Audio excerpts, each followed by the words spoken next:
The Air Force Academy has taken more steps to comply with the demands of atheists. CBN News already reported they forced the Academy to stop using the phrase, "So help me God," in the cadet honor oath. Now comes word that the Air Force has went even further. Officials have even removed the phrase from handbooks and removed posters that include it. Joining us now with more on this story is Ron Cruz, the chaplain of the Chaplain Alliance for Religious Liberty. Well, Ron, first explain for our audience how the Air Force violated the law by removing God from the oaths in the handbook.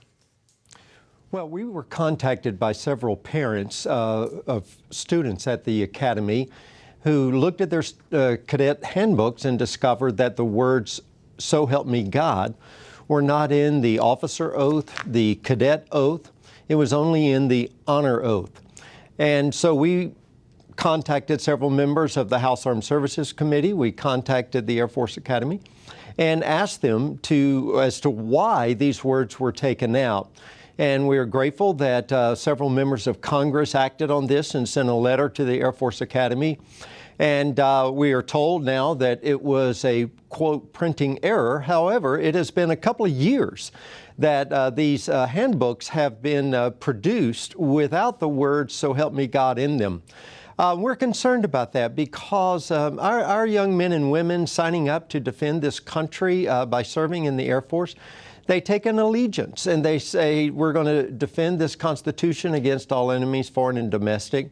And the words in law, their oath in law, have the phrase, "So help me God," in that oath. And these cadets should have that privilege of saying the words as they are written in law.